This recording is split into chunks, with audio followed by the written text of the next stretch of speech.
Yo siempre he sido un fantasma en las habitaciones. Entras a una sala de juntas, forrada en mármol frío, donde el aire huele a café caro y a desesperación silenciosa. En esos espacios, todos miden el valor de la persona por el reloj que llevan o por el logo de la firma que los respalda. Yo no llevaba nada de eso, solo mi traje prestado y el peso de las lenguas muertas y vivas que bailaban en mi cabeza. Mi nombre es Elías, y esa mañana yo era el eslabón más frágil y al mismo tiempo el más fuerte en una mesa que negociaba 500 millones de dólares. La empresa de Harding era una bestia moribunda. Necesitaban este trato con el conglomerado asiático más de lo que necesitaban respirar. Para sellarlo, requerían precisión milimétrica. La diferencia entre decir aumentaremos la inversión y consideraremos aumentar la inversión era la diferencia entre la supervivencia y la quiebra total. Yo estaba allí para ser esa precisión, para ser el puente invisible que unía continentes, culturas y filosofías de negocio. Me senté en la esquina, lejos de la cabeza de la mesa de caoba maciza. El señor Harding, el CEO, un hombre corpulento con una confianza que rozaba el abuso, ni siquiera se dignó a mirarme cuando me presenté. Señor Harding, soy Elías, el traductor jurado. Hablo mandarín financiero, y lo que es más crucial para este acuerdo, domino el dialecto de la provincia de Fu. Harding solo agitó la mano, un gesto rápido e impaciente para que me callara. Sí, sí, el muchacho del idioma. Ponte detrás de mí, y no hables a menos que te lo pida, ¿entendido? No queremos que interrumpas el flujo del discurso de hombres de negocios reales. Su desdén no era solo profesional, era palpable. Era el viejo desprecio por la persona de color en un espacio de poder. Para él, yo no era un profesional. Yo era una herramienta desechable, fácil de reemplazar. Los ejecutivos asiáticos llegaron, encabezados por la señora Lee, rígidos y formales. Las carpetas estaban llenas de cifras que podrían alimentar a mi barrio entero durante 100 años. La negociación comenzó con la tensión de una cuerda de violín a punto de romperse. Las primeras 2 horas fueron perfectas. Yo me deslicé entre el español formal y el mandarín complejo sin un solo tropiezo. Mis palabras eran fluidas. Mi oído capturaba cada matiz, cada pausa significativa. Yo no solo traducía palabras, yo interpretaba la intención detrás de ellas. Los asiáticos parecían tranquilos. Los de Harding, en cambio, sudaban la presión. En un momento crítico, la señora Lee planteó una cláusula de riesgo ambiental, una trampa sutil en la letra pequeña que requería un conocimiento profundo del código regional de Fu. Harding no la entendió. Él creyó que estaban hablando de un simple retraso en la entrega de suministros. Yo levanté la mano, suavemente. Sentía la obligación de proteger a mi cliente, aunque mi cliente me tratara como la suciedad bajo su zapato. Señor Harding, susurré en español, manteniéndome lo más discreto posible. La señora Lee acaba de mencionar el artículo 7.2. No es un retraso de la entrega. Es una penalización directa de 50 millones de dólares si no cumplen con los estándares de emisión definidos por el gobierno de Fu. Necesita responder con la garantía de que ya tienen la certificación C9. Harding se giró, su rostro rojo de ira incontrolada. Él no estaba furioso por la cláusula. Estaba furioso porque el muchacho del idioma se había atrevido a corregir o, peor aún, a salvar a un CEO multimillonario. Su voz retumbó en la sala, rompiendo la formalidad de la cumbre. ¿Y tú quién demonios te crees que eres, Elías? ¿El consejero delegado? Cállate y traduce lo que yo te diga. Si yo hubiera querido un consultor experto en regulaciones, habría contratado a uno que no tuviera que tomar el autobús para venir aquí y que no pareciera que está esperando que le den una propina. La frase fue un puñetazo directo al estómago. El autobús. El recordatorio cruel de mi realidad fuera de aquella burbuja de cristal y riqueza. La señora Lee, atenta, aunque no entendía el español coloquial, sintió la temperatura del insulto.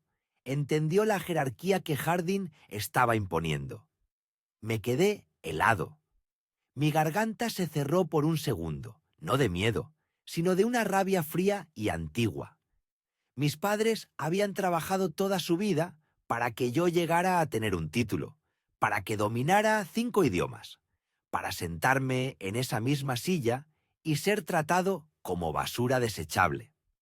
Harding siguió hablando, dirigiéndose a sus propios ejecutivos, como si yo fuera invisible, cimentando su superioridad.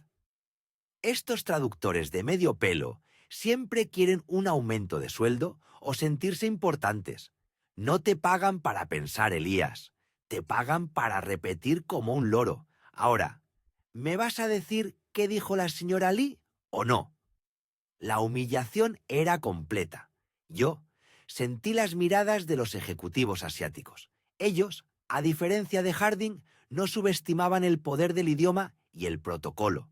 Habían sido testigos de mi desempeño impecable y ahora eran testigos directos del trato degradante. En ese momento, una decisión silenciosa se coció dentro de mí. Una que lo cambiaría todo. Respiré profundo, volví a mirar a la señora Lee y luego, sin traducir las últimas palabras ofensivas de Harding, hablé. Pero no le hablé a ella. Le hablé a Harding, en un tono que nunca antes había usado. Firme, tranquilo y final. Señor Harding, mi voz era tranquila, casi demasiado calmada para el caos que se avecinaba. Usted me contrató para traducir el mandarín financiero específico, el mismo que usted ni su equipo comprenden ni tienen la capacidad de verificar. Usted no contrató a un loro, contrató mi conocimiento especializado. Harding se burló, apoyándose en la mesa con desdén. Tú eres un empleado, chico, y un empleado hace lo que se le dice, no se pone de diva. ¿Y un empleado? Tiene derecho a retirarse de un ambiente hostil y discriminatorio donde se le falta al respeto personal y profesionalmente, respondí, sintiendo cómo la adrenalina limpiaba mi mente de toda duda. Me levanté lentamente, recogiendo mi libreta. El ruido del bolígrafo al caer sobre la moqueta pareció un trueno en medio del silencio tenso. La señora Lee acaba de preguntar algo crucial hace 3 minutos sobre la estructura de pagos postfusión, una pregunta en la que usted se equivocó por completo al responder a través de su traducción anterior. No lo ha notado, porque no entiende lo que le dicen. Harding palideció. La sonrisa se le borró, pero su arrogancia no murió del todo. Traduce ahora mismo. Te lo ordeno. Es una orden directa de tu empleador. Miré a la señora Lee. Sus ojos eran interrogantes, serios. Esperaban la traducción crucial. Luego miré a Harding. No, señor Harding, ya no soy su traductor. El ambiente se congeló. 2 minutos. Eso es lo que tardó el trato de 500 millones en pasar de la estabilidad a la caída libre total. La señora Lee se inclinó hacia adelante, esperando mi voz. Ellos verían el costo real de su desprecio, el costo de no ver al hombre, sino solo a su color y a su origen humilde. Salí de la sala sin mirar atrás, pero sabía que la señora Lee estaba a punto de hacer la pregunta más importante del día, una pregunta que ahora nadie, en la compañía de Harding, absolutamente nadie, podría responder o siquiera comprender. El eco de la voz de Harding, histérica y balbuceante, quedó detrás de mí. «Vuelve aquí. No puedes irte. Elías, detente. El trato colapsará sin ti». Yo ya estaba en el pasillo. Sentía el peso de la libertad y el pánico del hombre más poderoso de la sala. Lo que él no sabía es que la señora Lee y yo compartíamos más que el idioma. Compartíamos la memoria de ser subestimados por hombres como él. Y eso no había hecho más que empezar. Él había subestimado el conocimiento. Yo le enseñaría el precio de la arrogancia. La puerta se cerró. Harding estaba solo, sin su puente. La negociación se había detenido en un dialecto que él ni siquiera sabía que existía. Yo sabía que la señora Lee estaba por tomar una decisión clave. Una que me beneficiaría directamente, si jugaba mis cartas con astucia. Mi teléfono vibró en mi bolsillo. No era Harding, era la señora Lee. Continuará en la parte 2. La sala de conferencias olía a cuero nuevo y a café colombiano de alta gama. Era el tipo de lujo que se sentía menos como confort y más como una barrera. Me senté en la esquina, detrás de la gran mesa de caoba que reflejaba los candelabros. Mr. Sterling, el CEO, llegó 10 minutos tarde, como si el tiempo se doblara a su voluntad. Era un hombre grande, de traje azul marino inmaculado, con la energía nerviosa y depredadora de quien sabe que está a punto de ganar. Entraron los clientes, eran de una delegación técnica de Oriente, serios y concentrados. El idioma que usábamos era una forma de árabe de negocios, muy especializada, casi quirúrgica. No era algo que se aprendiera en un curso nocturno. Yo era el único experto en esa variante específica en todo el continente. Pero a Mr. Sterling eso le daba igual. Él no me miró. Miró mi chaqueta, mi maletín viejo, miró por encima de mi cabeza, como si yo fuera parte de la decoración que había que tolerar. Comencé a montar mi equipo. Tenía mis propios micrófonos especiales, ajustados para captar los tonos sutiles que marcan la diferencia entre un acuerdo y un desastre. Mientras conectaba los cables, Sterling me interrumpió sin siquiera dirigirse a mí directamente. Hablaba a su asistente, una mujer rubia y tensa. «Asegúrate de que este chico», dijo, haciendo una pausa demasiado larga, saboreando el desprecio, «que este chico no toque nada importante. Solo está aquí para pulsar el botón de hablar». La asistente asintió, pálida. Ella evitó mi mirada. Yo seguí trabajando, mis manos firmes a pesar del temblor que sentía en el pecho. Chico tenía 42 años. Había pasado la última década descifrando tratados internacionales y manuales de ingeniería en 3 continentes. Había dormido en sofás, sacrificado mi vida social, mi salud, para poder estar en este exacto lugar. Para no ser solo el chico. Para Mr. Sterling, mi piel, mi origen humilde, mi nombre que él siempre pronunciaba mal, significaban que yo era inherentemente menos. Un accesorio caro, pero reemplazable.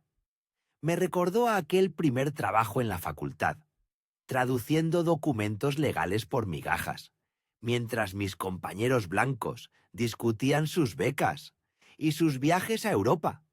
Me recordaba la humillación sutil de los ascensores, la gente que asumía que yo era el camarero o el de seguridad, el constante trabajo de tener que probar mi intelecto antes de que me dieran permiso para respirar en la misma sala.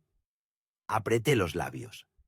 Me recordé por qué estaba allí, por mi hija, por la matrícula, por la promesa que me hice de que mi talento me daría la dignidad que el mundo se negaba a darme de entrada. Los clientes se sentaron. Hubo un silencio denso. Mr. Sterling carraspeó ajustando su corbata.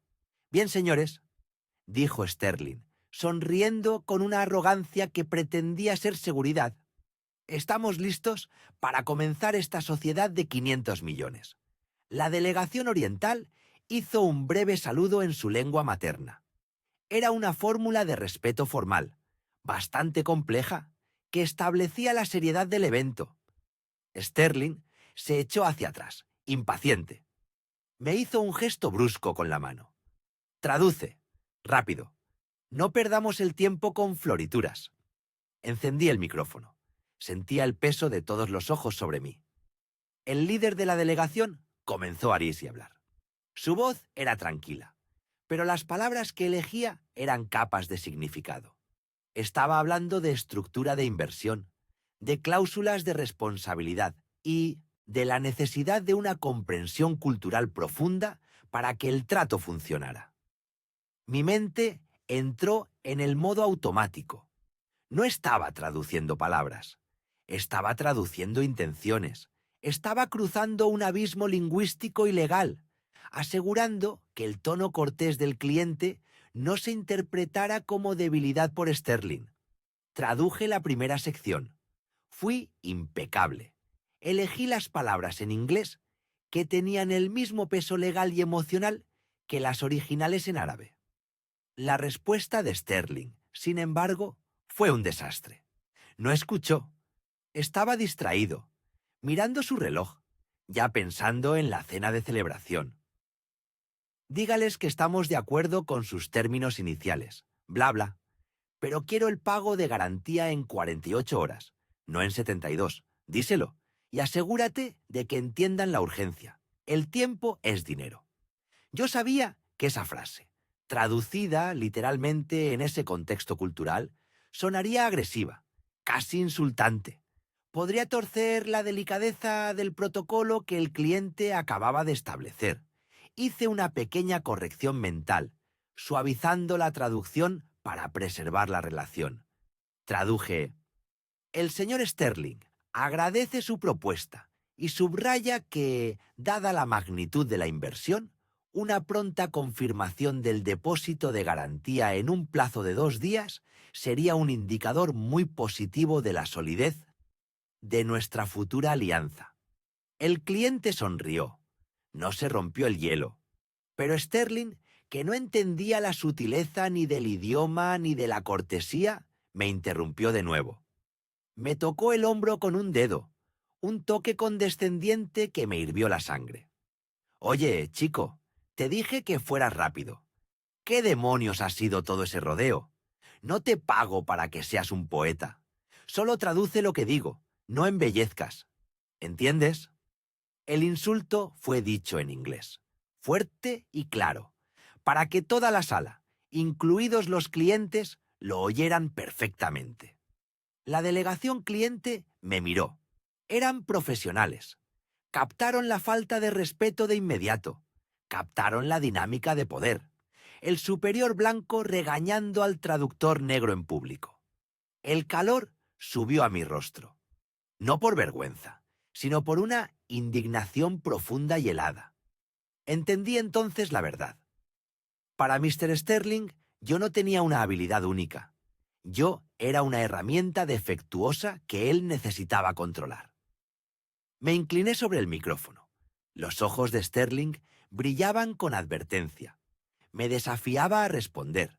El líder de la delegación esperó pacientemente mi respuesta al regaño de mi jefe. Tomé una respiración lenta, controlando el temblor de mi voz. Era el momento. El momento de seguir tragando. O el momento de hacer que este hombre, Mr. Sterling, entendiera exactamente la dignidad de la persona que estaba tratando de reducir a un chico. Miré el botón de encendido de mi micrófono y tomé una decisión silenciosa que alteraría el curso de los próximos 500 millones de dólares. Mi traducción anterior, la que había suavizado el golpe Mending India Stone Sterling, se desvaneció de mi mente. Ahora solo quedaba la verdad. Y él quería la verdad. El cliente hizo una nueva pregunta sobre la logística, más técnica aún, que requería una respuesta inmediata. Apagué el micrófono y me enderecé. El sudor frío me recorría la espalda. Mr. Sterling sonrió, esperando que yo tradujera la pregunta. Estaba completamente inconsciente de que la negociación acababa de terminar. ¿Qué pasa?, dijo impaciente. ¿Tienes un problema técnico? Lo miré directamente a los ojos. Por primera vez en la tarde, no me evadió la mirada. Me vio. Me vio como el obstáculo que yo mismo iba a convertirme. Y le respondí en voz baja, pero con una claridad escalofriante, sin traducir la pregunta de la delegación. El problema, le dije a Mr. Sterling, con la voz apenas audible por el control, es que si usted me paga para solo pulsar botones, yo no soy el traductor que necesita. Me quité los auriculares. La negociación se detuvo. Todos esperaron mi siguiente movimiento.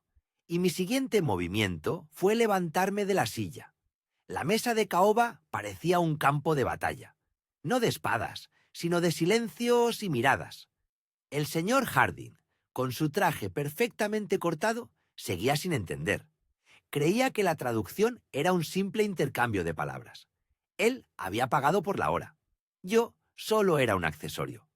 Su risa resonó en la sala, justo después de mi intento de advertirle sobre un matiz crucial en la terminología financiera que estaba utilizando el equipo japonés. «Relájate, muchacho», me dijo, sin siquiera mirarme, dirigiéndose a su asistente, una joven rubia asustada.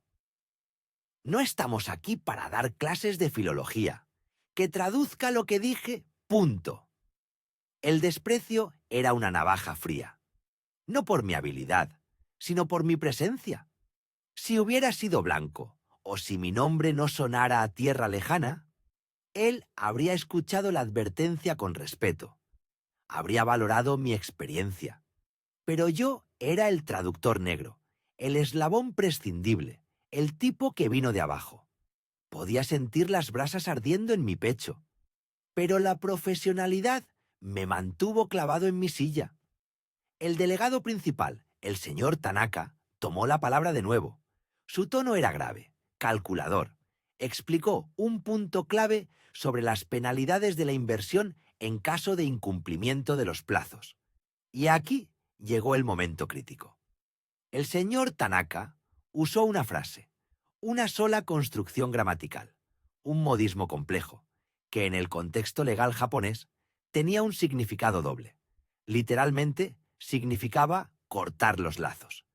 Pero en el dialecto legal que utilizaba su firma, implicaba la rescisión inmediata e irrevocable con confiscación total de la garantía inicial. Una diferencia de 500 millones de dólares. El señor Harding me miró, impaciente. Esperaba mi voz en el aire. Si yo traducía la frase como cortar los lazos, el señor Harding pensaría que tenía margen de negociación. Se relajaría, sonreiría y perdería todo el poder. Si yo traducía la frase con su peso real, rescisión total con confiscación inmediata, el señor Harding entraría en pánico. Se pondría a la defensiva y arruinaría la sutil danza del respeto que Tanaka había intentado establecer. Esta es la verdad incómoda de mi trabajo. La traducción nunca es neutral. Es una palanca de poder. Y en ese instante, sentado entre un hombre que me despreciaba y un hombre que esperaba una respuesta, me di cuenta de mi verdadero valor. No valía lo que ponía mi nómina mensual, ni lo que el señor Harding creía que merecía el muchacho que acababa de humillar. Yo valía el valor del trato. 500 millones de dólares. Respiré hondo. Mis dedos estaban apretados bajo la mesa. Recordé el rostro de mi madre cuando me dijo, con lágrimas, que tuviera cuidado al aceptar trabajos donde el brillo de mis ideas pudiera molestar a los hombres pequeños. «Tú tienes el poder de las palabras», me había dicho. «Úsalo con sabiduría, hijo, o úsalo para proteger tu dignidad». El señor Harding golpeó el borde de la mesa con impaciencia. «¿Y bien? ¿Qué ha dicho? Tenemos que cerrar esto antes de la hora del almuerzo». La urgencia en su voz era un bálsamo para mi alma magullada. Él me necesitaba. Me necesitaba desesperadamente, sin saberlo. Y en el último minuto de mi paciencia, él había sellado su destino con su propia boca. Había dos caminos: ser el salvador silencioso y humillado, tragando mi dolor para asegurar su riqueza, o ser el espejo, reflejando su arrogancia de vuelta a él. El señor Tanaka me observaba. Sabía que la traducción literal era imposible de hacer sin el contexto cultural que yo poseía. Su rostro era un estudio de la calma oriental, esperando ver si el muchacho de la otra punta de la mesa honraría el espíritu de la negociación. Pero el espíritu ya estaba roto. Roto por la risa despectiva y la condescendencia. Decidí que el señor Harding iba a recibir exactamente lo que había pedido. Una traducción, fría, dura y absolutamente literal, despojada de toda la gracia lingüística y la sutileza diplomática que yo normalmente inyectaba en cada frase. Abrí la boca. Sentí el poder de la decisión vibrando en mi garganta. El señor Tanaka dice... Comencé, mi voz inusualmente clara y baja. Traduje la frase crítica, eligiendo la interpretación más cruda y menos negociable del modismo. Me aseguré de que la traducción no solo fuera correcta, sino que resonara con la máxima amenaza legal posible. La reacción de la sala fue inmediata. Los asesores japoneses se tensaron. Su postura ya no era de negociación, sino de defensa, y el señor Harding, él se levantó de un salto, palideciendo, sintiendo el golpe de la amenaza millonaria por primera vez. ¿Qué? ¿Confiscación total? Pero no puede ser. Ayo, traduce de nuevo. Tradúcelo de manera más suave. Diles que estamos dispuestos a ceder en... Harding Sendí detuvo. Me había llamado Ayo. Había recordado mi nombre cuando el dinero se puso en peligro. Mi corazón ya no latía rápido. Latía con una calma pétrea.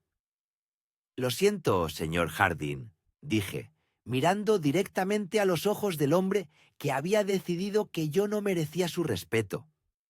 Yo traduzco lo que dicen, no lo que usted quiere escuchar. El señor Harding comenzó a sudar. Entendió, de repente, que su traductor no era una máquina, sino una barrera de contención. Una barrera que él acababa de destruir. Y mi turno no había terminado. Faltaba una última estocada de la delegación japonesa. Una pregunta. Una pregunta que requería una respuesta inmediata y culturalmente informada para salvar el trato. El señor Tanaka, viendo la disrupción y sintiendo la tensión, hizo su jugada final. Lanzó una pregunta en un dialecto aún más específico. Un dialecto regional de Hokkaido que solo se aprende viviendo allí, o estudiando su estructura por puro masoquismo académico. Yo lo había estudiado por masoquismo. Miré al señor Harding. Estaba tan enfurecido por la amenaza de rescisión que ni siquiera había captado el cambio lingüístico. «Ayo, ¿qué diablos acaba de preguntar? Dímelo, traduce, rápido», gritó Harding, casi levantando el puño. «Señor Harding», dije, poniéndome de pie lentamente. Esta no era una decisión profesional, era una decisión moral. Acaba de preguntar algo de vital importancia. «Pues tradúcelo, por el amor de Dios, ¿para qué te pagamos?» Recogí mi maletín, sin prisa. Mis movimientos contrastaban con el caos que crecía en la mente del CEO. «Me pagan», dije, observando cómo la calma helada de Tanaka se convertía en una curiosidad aguda. «Me pagan para ofrecer precisión y fluidez. Y usted, señor Harding, acaba de demostrar, delante de todos, que no valora ni lo uno ni lo otro. Solo valora el precio de la hora, no el precio del conocimiento». Di un paso hacia la salida.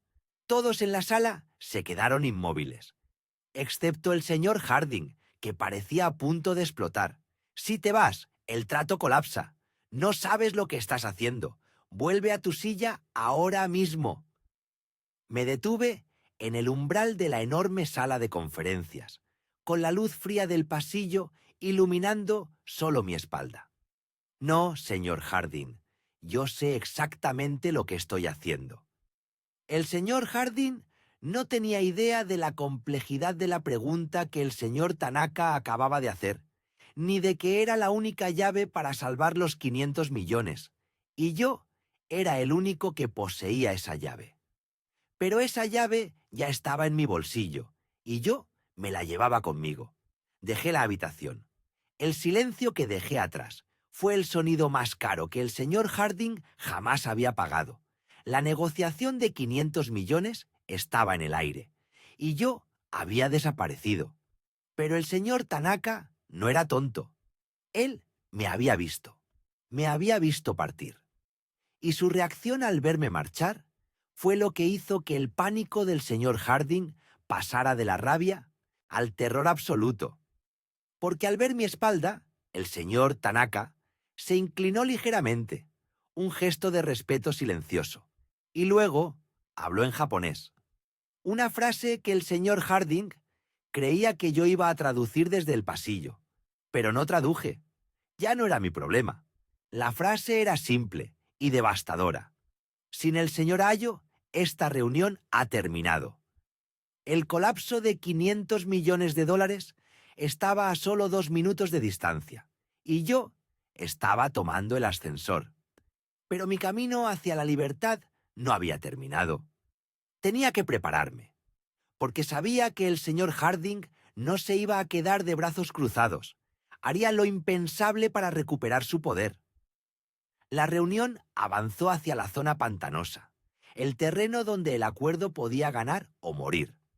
Estábamos negociando los anexos técnicos, cláusulas financieras sensibles que se redactaron en un lenguaje tan específico que una coma mal ubicada equivalía a millones de dólares en responsabilidad. Este era mi santuario, mi campo de batalla silencioso. Yo no solo traducía palabras, traducía intenciones, matices culturales que se esconden en el uso sutil de los verbos y los tiempos. El idioma con el que trabajábamos, llamémosle lengua K, es famoso por su alta dependencia del contexto social. Lo que dices a un igual no es lo mismo que lo que le dices a un superior. La cortesía no es opcional, es contractual. Sterling, por supuesto, no podía entender esto. Para él, el lenguaje era un código binario, un mero reemplazo de palabras. Llegamos al punto crucial. La cláusula de fuerza mayor y la definición de daño colateral en caso de una falla en la cadena de suministro. El representante del cliente, el señor Ito, usó una frase idiomática. Una frase que, traducida literalmente, significaba: si el cielo se derrumba, asumiremos las consecuencias. Una traducción literal no solo era inútil, era peligrosa. En el contexto de la cultura de Ito, esa frase implicaba una disposición a cooperar, siempre y cuando Sterling demostrara total humildad y aceptación de culpa en la redacción inicial del contrato. Era una prueba de confianza.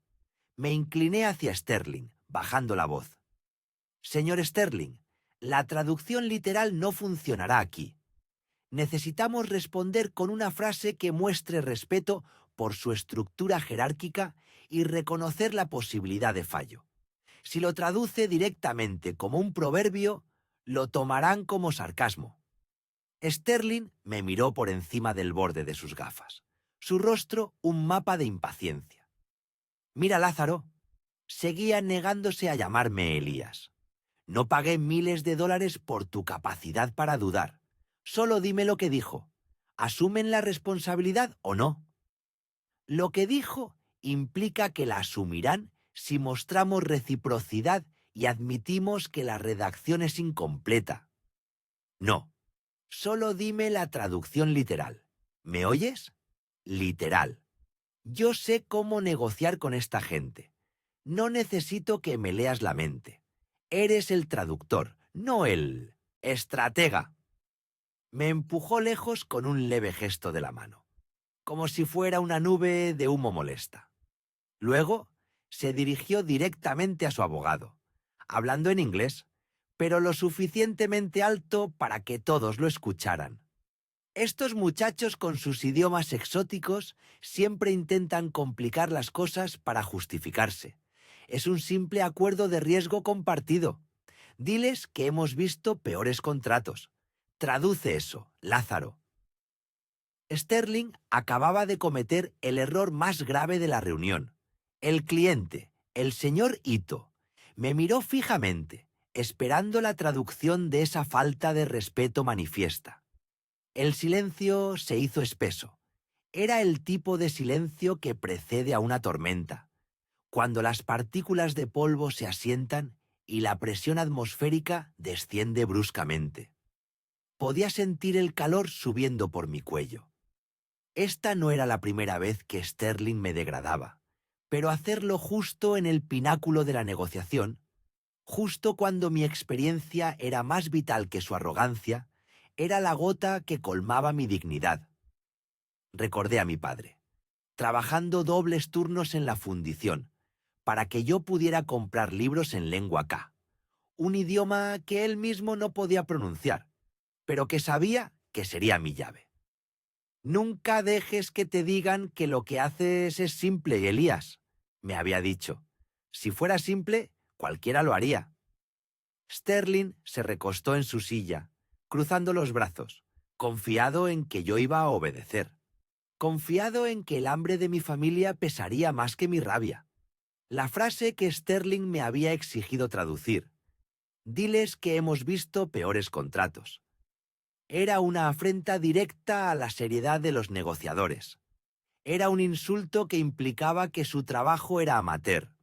Si la traducía, el trato se rompía inmediatamente, pero yo sería el mensajero, el chivo expiatorio que había arruinado la buena vibra. Si la modificaba para salvar el trato, estaría violando mi deber profesional y mi ética personal, dándole la razón a Sterling, que yo era solo un peón manipulable. Y lo peor, estaría permitiéndole salirse con la suya una vez más. Miré a Sterling. Su sonrisa era de suficiencia. Miré al señorito. Su rostro era de una paciencia grave, casi expectante. Respiré profundamente. El oxígeno pareció arder en mis pulmones. Durante toda mi carrera había sido el puente. Había conectado mundos, suavizado aristas y cubierto la incompetencia de jefes blancos que creían que su dinero automáticamente les daba comprensión global. Pero hoy decidí que el puente se caía. Mi voz, que siempre había sido suave y modulada, se alzó un poco. Era la voz de un hombre que había llegado a una decisión irrevocable. Me dirigí al señorito, en lengua K, usando el dialecto más formal y respetuoso. «Señorito», comencé, «el CIO ha expresado una idea. Permítame transmitirla con precisión». Hice una pausa para asegurar que Sterling, que ahora parecía aburrido en su silla, no me interrumpiera. Luego traduje la frase de Sterling exactamente como él la había exigido, sin suavizarla, sin adornos. «Nuestro CIO les informa que ha revisado personalmente contratos considerados inferiores a este, sugiriendo que la seriedad de sus cláusulas no alcanza un umbral que le parezca notable o desafiante». El rostro del señor Ito se quedó paralizado. La calma en sus ojos se transformó en una helada incredulidad. El silencio fue ensordecedor. Sterling, al no entender el lengua K, pensó que yo había realizado una traducción diplomática y eficiente. Sonrió y asintió con la cabeza hacia Ito, como dando una palmada invisible en la cabeza. Pero yo sabía lo que acababa de hacer. Acababa de prender una cerilla. El señor Ito levantó su mano, pidiendo un momento. Se giró y habló a su séquito en voz baja y rápida. Su tono ahora cortante, autoritario, algo que no habíamos escuchado en las últimas 3 horas de negociación. Sterling se inclinó hacia mí, susurrando, molesto por la interrupción. «¿Qué están diciendo? ¿Están preguntando algo sobre los anexos de la cláusula 4B? «No, señor Sterling», le respondí, manteniendo mis ojos fijos en el señor Ito. Mi voz era clara, sin una pizca de emoción. «Están deliberando. He traducido su comentario con la precisión literal que usted me ha solicitado». Sterling ladeó la cabeza, irritado. «¿Y qué es lo que deliberan?» «Están considerando la ofensa, señor, y están evaluando si desean continuar la negociación con una parte que demuestra tal falta de respeto por su trabajo y su tiempo. Sterling se quedó boquiabierto. Pensó que estaba bromeando o exagerando. ¿Estás tratando de sabotear esto, Lázaro? Es una traducción simple. Vamos, ¿me estás diciendo que solo por esa frase van a romper el trato de 500 millones? No solo por la frase, señor, le corregí, sino por la actitud. La frase fue solo el vehículo que transportó su opinión sobre ellos, y usted me ordenó transportar esa carga pesada sin diluirla. El señor Ito se volvió hacia la mesa. Ya no me miraba a mí. Miraba directamente a Sterling. Luego, en un lenguaca, que ahora era glacialmente formal, habló 3 frases cortas. Yo no necesité inclinarme. Supe exactamente lo que había dicho. Era el adiós. Era la negación absoluta. Sterling me dio un codazo impaciente. «¡Traduce! ¡Rápido, Lázaro! ¡Traduce!». ¿Qué dijo? Yo lo miré. Por primera vez en la reunión, ya no vi al todopoderoso CEO que decidía mi destino laboral. Solo vi a un hombre pequeño, asustado por el eco de su propia voz amplificada por mi traición profesional. Mi decisión final estaba tomada. Y no había vuelta atrás. Pero antes de traducir las palabras del señor Ito, tenía una deuda pendiente. Una explicación que debía ser entregada con la misma exactitud que había exigido Sterling, y tenía que ser traducida. Por mí. Continuará. El silencio se hizo denso. No el silencio de un acuerdo, sino el silencio de la espera, de la cautela que precede a la firma de documentos con demasiados ceros. Llevábamos 2 horas. Thomson, hinchado de autosuficiencia, acababa de presionar un punto clave sobre la cláusula de exclusividad, exigiéndoles una garantía que sabíamos que no querrían dar tan fácilmente. La delegación, liderada por la señora Chen, respondió. Su respuesta fue larga, formal, impecable en la sintaxis, pero cargada de subtexto cultural y legal, que solo un oído entrenado podía captar. Ella dijo con una calma aterradora: «Apreciamos la visión de futuro. Nuestra intención es establecer la base de una cooperación que respete el flujo continuo, ajustado siempre a la evolución del espíritu de nuestro acuerdo». Thomson se inclinó hacia mí, gesticulando con impaciencia. «Traduce rápido, Elías. Dijeron que sí o que no. No me des poesía. Necesito la palabra clave. ¿Exclusividad aceptada?». Yo tragué saliva. Lo que ella había dicho, literalmente, sonaba a aceptación de principios. Pero en su contexto cultural y legal, el flujo continuo y la evolución del espíritu era una negación diplomática. Significaba: lo discutiremos cuando queramos y si nos conviene, pero por ahora no firmamos ese compromiso. Si yo traducía eso honestamente, Thomson montaría en cólera. Pero si traducía lo que él quería oír, la cláusula de exclusividad sería letra muerta. Y el trato se desmoronaría meses después, con Thomson culpándome a mí por el error de interpretación. Abrí la boca para comenzar la traducción. Intenté encontrar la manera más suave de introducir la reserva cultural. «Señor Thomson, la señora Chen indica que...». Thomson me cortó, su voz un murmullo venenoso que aún así resonó en la mesa. «No me des lecciones de interpretación, chico. Es un sí o un no. Simplifica. Quiero que escuchen que ya lo tenemos. Diles que has traducido la aceptación total de la exclusividad para este primer trimestre. Solo eso. Lo demás es ruido». Sentí como la sangre me hervía. No solo estaba arriesgando el trato por su arrogancia, sino que me estaba obligando activamente a mentir sobre la literalidad de la traducción ante personas que, aunque no hablaban inglés perfectamente, entendían el concepto de la palabra aceptación. La señora Chen me observaba. Yo sabía que ella sabía que yo había entendido perfectamente la reserva que acababa de expresar. Mi dilema se reflejaba en sus ojos tranquilos. Me negué a mentir. Con respeto, señor Thompson, dije en voz baja, sin dejar de mirar a la señora Chen. El matiz es crucial. La traducción literal no captura la implicación legal. El espíritu del acuerdo implica una renegociación constante. No es una aceptación firme de la exclusividad a largo plazo. Thompson se rió. Una risa seca, sin humor, dirigida directamente a mí, como si yo fuera un insecto molesto que acababa de aterrizar en su escritorio pulido. ¿Matices, Elías? ¿De verdad vamos a detener un trato de 500 millones de dólares por tus matices? No eres un socio, eres una herramienta. Traduce lo que te pido. No me pagamos para que pienses. Esa fue la última gota.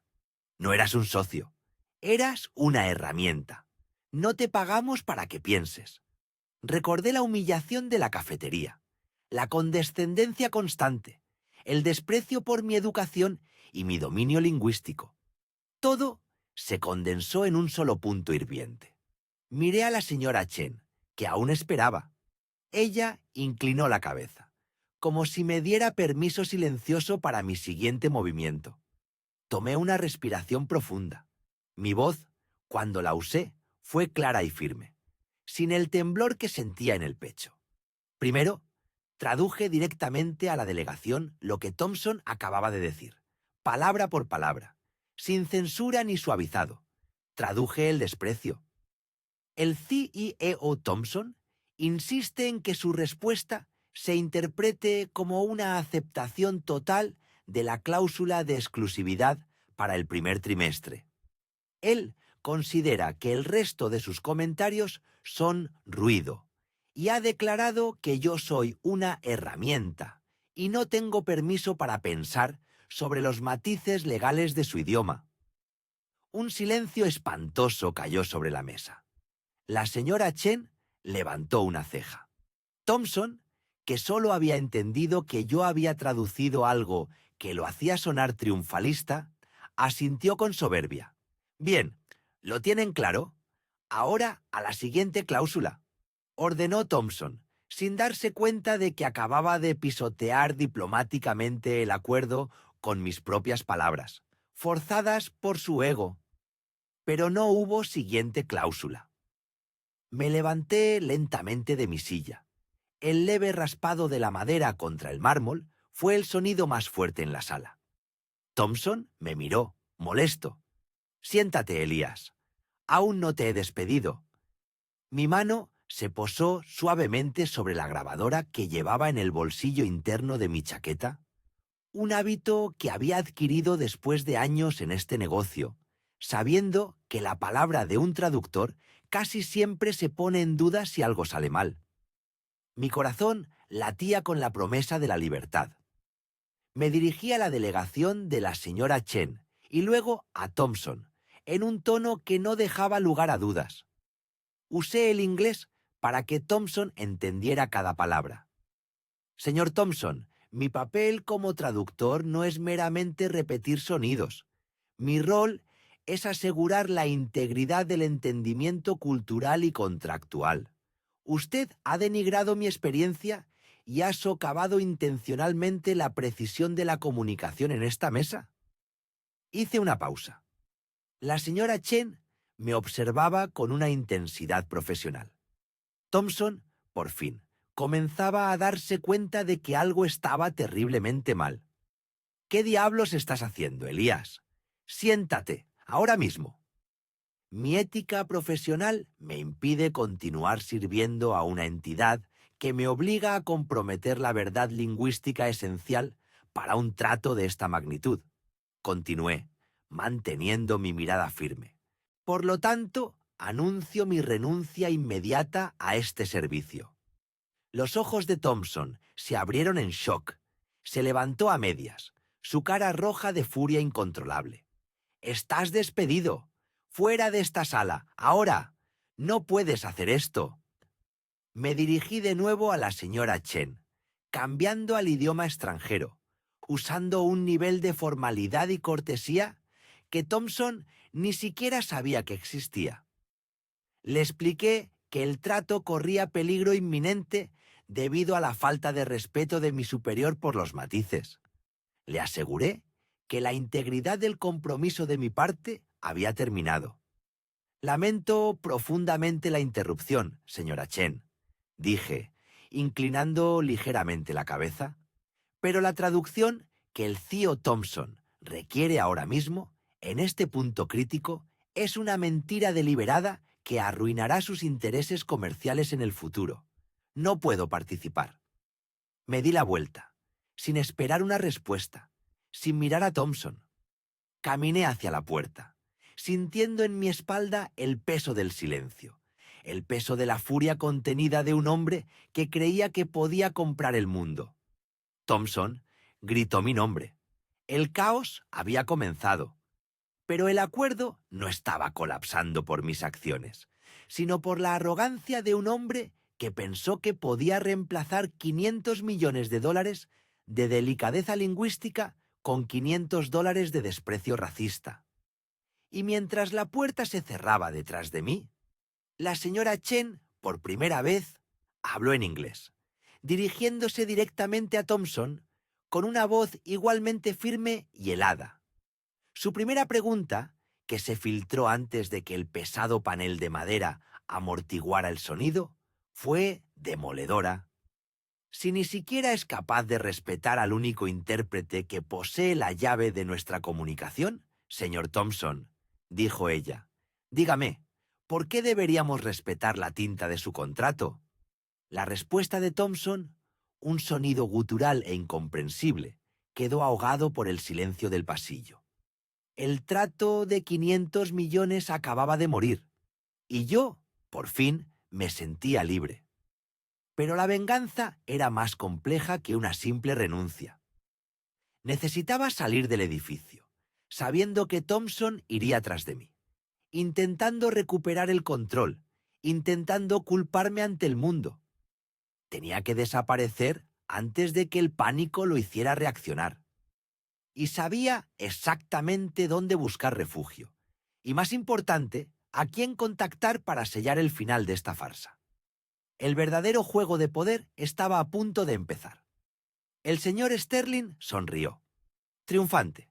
Dijo lo que pensó que era el golpe de gracia.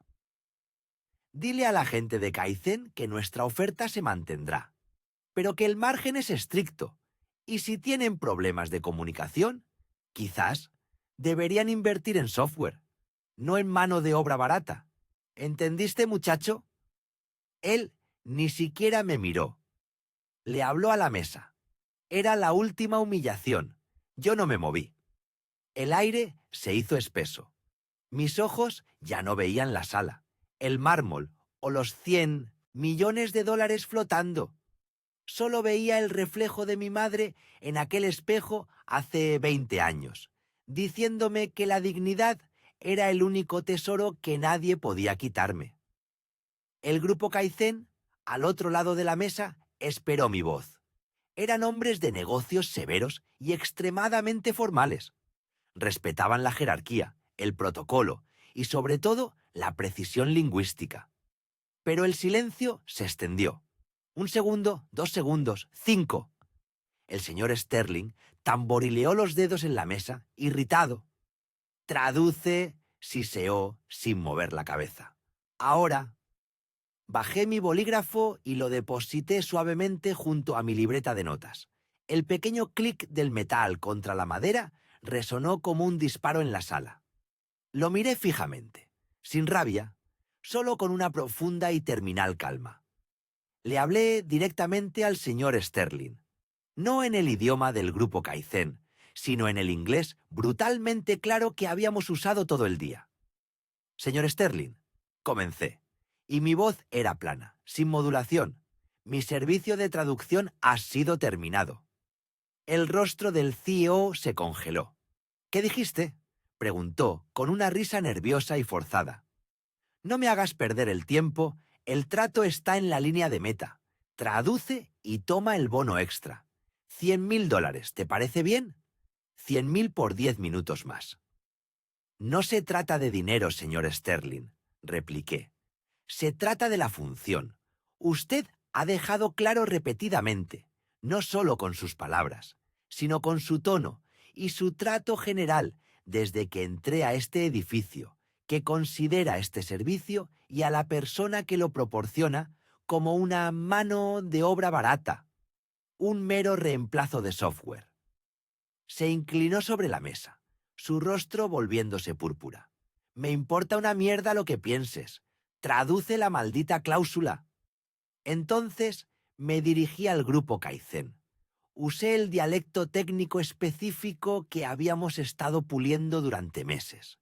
Era un dialecto que solo mi entrenamiento específico y mi inmersión total me permitían dominar.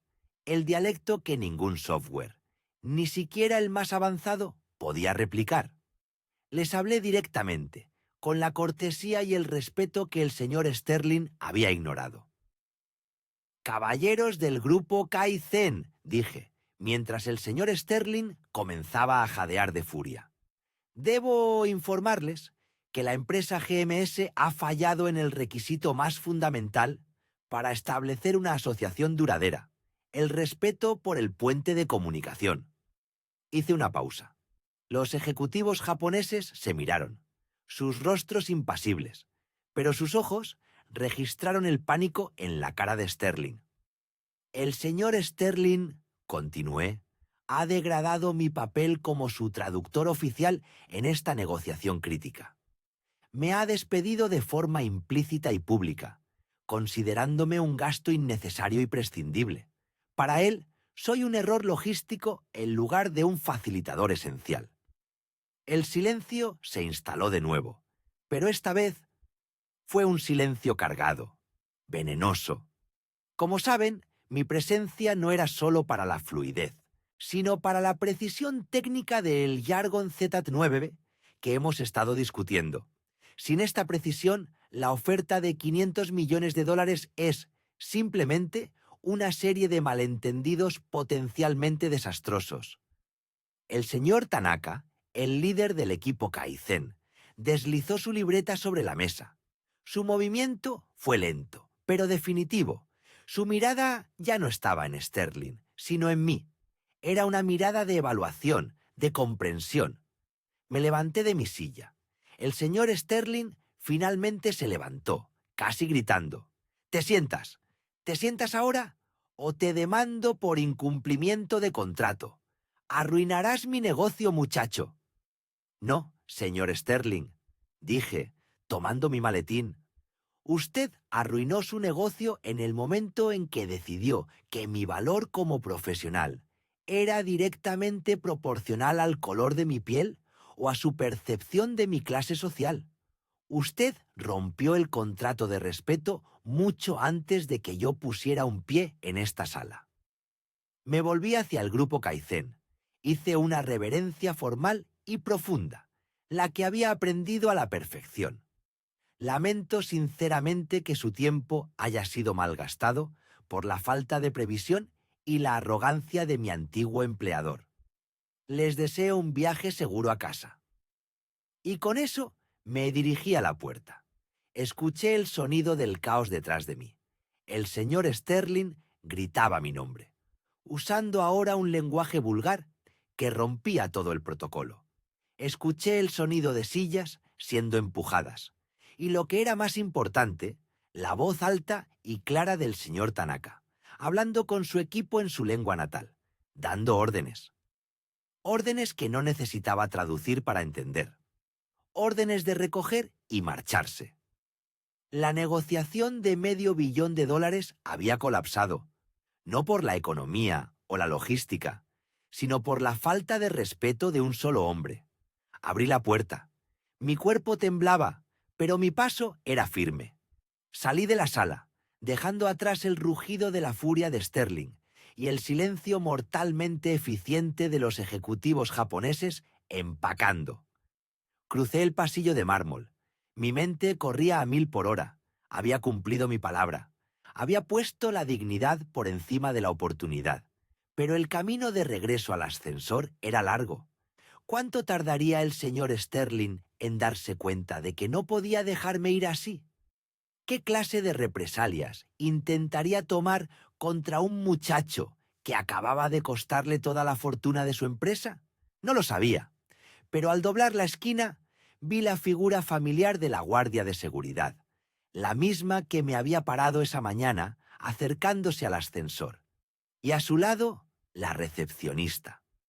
Ambos me miraban con una extraña mezcla de reconocimiento y alarma.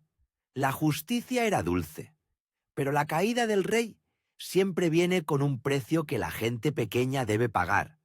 Yo acababa de firmar un cheque emocional sin fondo. El juego aún no había terminado. El silencio que dejé no duró más de 30 segundos. El estallido del pánico en la sala de conferencias era tan tangible que podía sentirlo vibrar a través del suelo de mármol del pasillo. No caminé deprisa, salí lento, disfrutando de cada paso. Cada paso era una respuesta a un insulto pasado, a una puerta que se cerró en mi cara. Me detuve un momento junto al ascensor. Pude escuchar a Harrington. Su voz, que antes era un tono calmado de superioridad, ahora era un chillido histérico. Exigía una explicación. Exigía que el equipo legal y el equipo de idiomas volvieran a la carga. «¡Arréglalo!», gritó Harrington, con una furia que no conocía límites. «No me digan que un trato de 500 millones de dólares se ha ido a la basura por culpa de un...». Se calló a tiempo. Supongo que su asesor principal lo detuvo de usar el epíteto que tenía en la punta de la lengua. Pero no importaba. Yo ya había escuchado esa palabra miles de veces en su mirada. El equipo de Harrington estaba frenético. Se abalanzaron sobre sus teléfonos, buscando desesperadamente cualquier alma viva en Manhattan que pudiera hablar esa rara variante técnica del farsi o mandarín o bantú técnico, la que sea que fuese la clave de la negociación. Pero era inútil. No se trataba solo de hablar el idioma. Se trataba de la confianza cultural, del código de respeto que yo había invertido meses en construir con el grupo de Al-Qassam. Harrington no había comprendido que la traducción no era un servicio, era un puente, y al dinamitarme, dinamitó el puente entero. Entré al ascensor y pulsé el botón de la planta baja. Sentí una pesada calma. Había perdido una gran comisión. Quizás había arruinado una prometedora carrera en el círculo de élite de las finanzas internacionales. Pero había ganado algo infinitamente más valioso que el dinero: mi dignidad, intacta. Mientras bajaba, mi teléfono comenzó a vibrar sin cesar. Era el tsunami de las consecuencias. Primero, mensajes de mi contacto en el grupo Al-Qassam. No eran reproches, sino sorpresa y una profunda decepción hacia el trato que recibí. «Tu dignidad vale más que este acuerdo», decía el mensaje. Una frase que me hizo sonreír. Luego, llamadas entrantes, docenas, todas provenientes de los números corporativos de Harrington Inc. Los ignoré todos, los dejé sonar y vibrar. Sabía lo que vendría después: súplicas, amenazas y finalmente ofertas absurdas de dinero. Cuando salí a la calle, el aire frío de la tarde me golpeó el rostro. Me detuve en la esquina, observando la torre de cristal que albergaba el desastre. Mi teléfono se iluminó con un mensaje de texto. Era de Harrington, personalmente. No era una disculpa. Nunca lo sería. Era una demanda, disfrazada de súplica. «Tenemos que retomar la reunión mañana a las 8 a.m., tú y yo.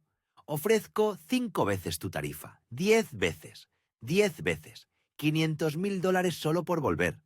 Por ser humillado de nuevo, pero con un cheque más grande». No le respondí. Dejé que el pánico lo consumiera, que el miedo a perder su posición, su estatus y su fortuna se le metiera bajo la piel. Porque Harrington no solo había perdido el trato de Al-Qassam, había perdido la confianza del mercado. Había perdido la fe de sus inversores, que habían invertido millones basándose en la promesa de ese acuerdo. La noticia se propagó a la velocidad de la luz. Los mercados asiáticos ya estaban cerrando, pero la información sobre el fracaso diplomático de Harrington había llegado a los traders nocturnos. Mis contactos de prensa, a los que había avisado discretamente que algo grande iba a pasar en la reunión de Harrington, estaban listos. No tenían detalles del racismo, pero tenían el hecho.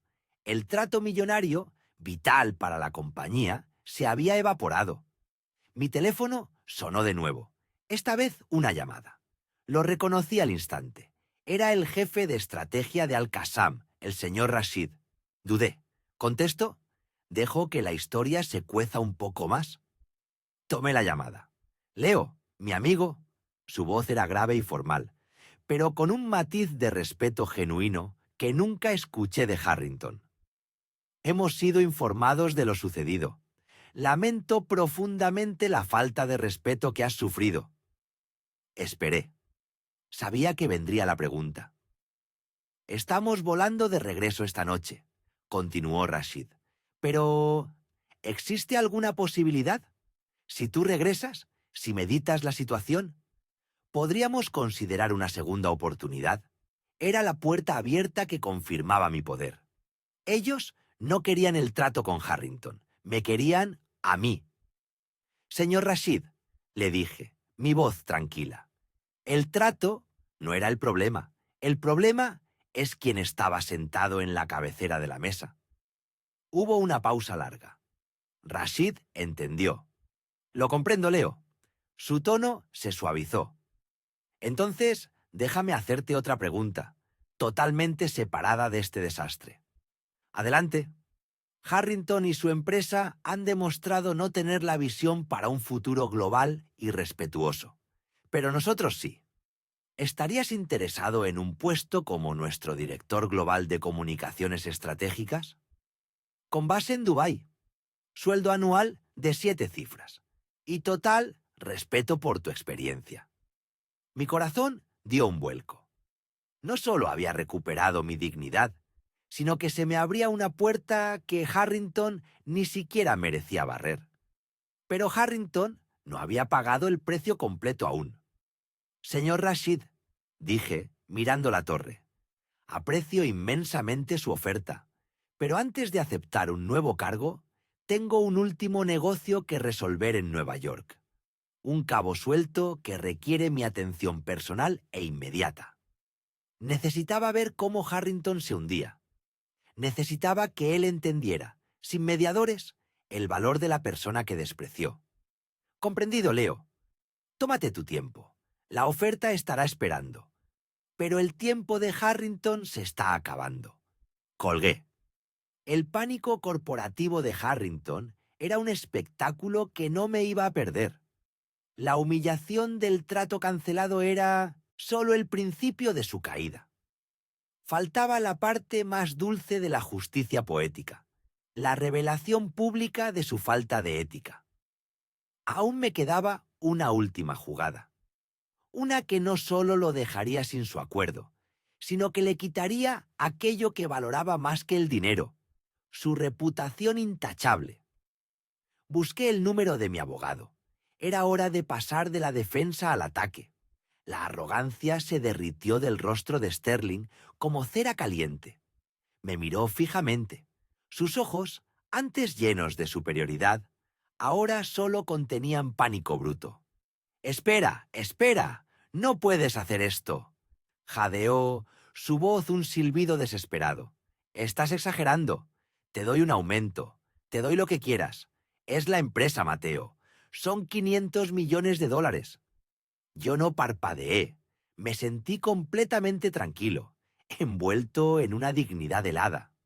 Usted entendió perfectamente, señor Sterling, respondí. Mi voz era un cable tenso.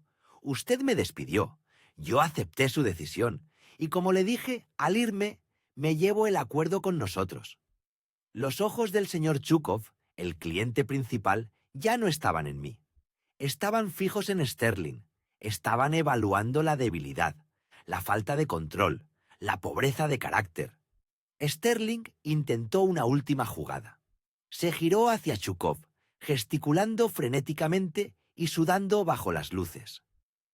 Solo una pausa, balbuceó en inglés, esperando que su lenguaje corporal frenético cubriera su falta de entendimiento con el socio.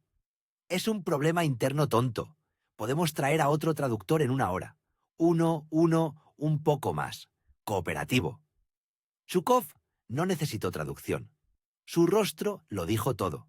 Había visto suficiente. Sonrió. Fue una sonrisa pequeña, lenta y profundamente helada. Habló en ruso.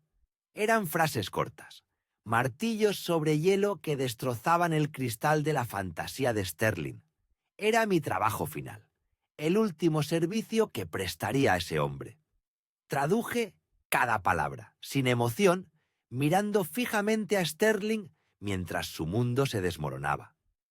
El señor Zhukov dice: la base de todo trato comercial, en cualquier cultura, es la confianza y el respeto mutuo entre los negociadores. Si usted trata a su propio equipo, al hombre que sostiene el hilo crítico de nuestra comunicación, con desprecio público, como si fuera un mueble desechable, ¿cómo se espera que nosotros confiemos en su honor o en el de su empresa? Esto no es un malentendido interno, es un reflejo de su carácter, señor Sterling.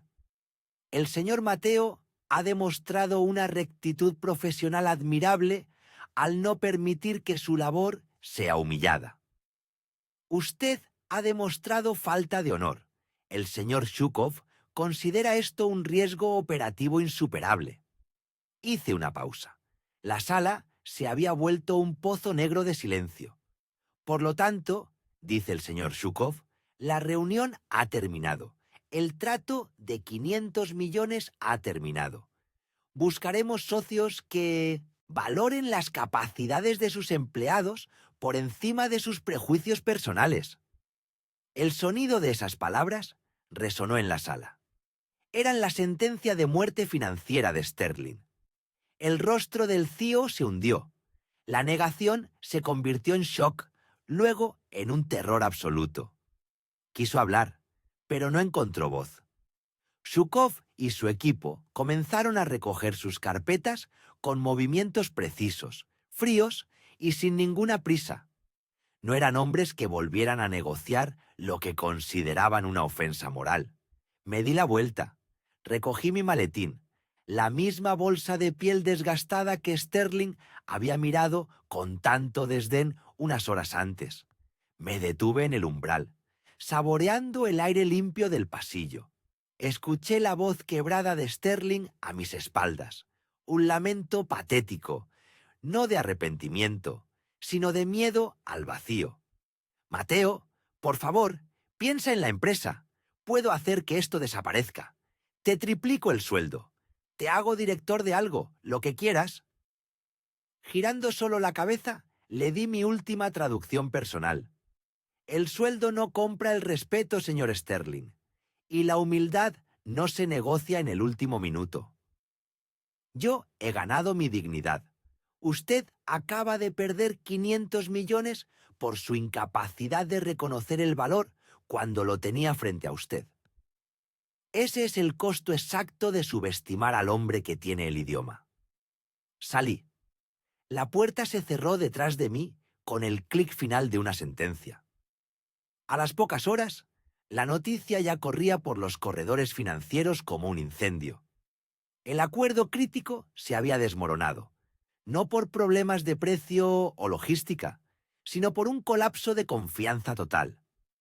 El mercado reaccionó con brutalidad. Las acciones de Sterling Global cayeron en picada. La junta directiva, humillada por la prensa internacional y el desaire público de Zhukov, no tardaría en actuar. Sterling, el CEO invencible, estaba ahora encadenado a su propia estupidez y prejuicio. Yo no celebré con champán. Solo fui a casa. Me senté en mi mesa de la cocina, agotado, pero con una paz que no conocía en años. Abrí mi portátil. Mi teléfono sonó. Era un mensaje directo del señor Yukov, escrito en perfecto español, sin intermediarios. Señor Mateo, su profesionalismo y honor son reconocidos. Si alguna vez decide tomar un proyecto que requiera la más alta competencia lingüística, sepa que nuestra empresa valora la capacidad por encima de todo. ¿Y la justicia? Sonreí. La humillación que sentí esa mañana se había transformado en un poder silencioso, definitivo. Me habían visto como una herramienta desechable, un hombre invisible al servicio de sus egos. Ahora sabían que yo era la llave, y la había roto en sus manos. Días después, la noticia se hizo oficial. La Junta destituyó a Sterling. Su legado, ahora, no era de 500 millones, sino de un fracaso ridículo provocado por el color de la piel de un hombre. Él había querido borrarme, pero fui yo quien borró su carrera. La próxima vez que entrara a una sala de poder, no tendría que presentarme. Ellos ya sabrían mi nombre. Ellos ya sabrían el costo de mi silencio.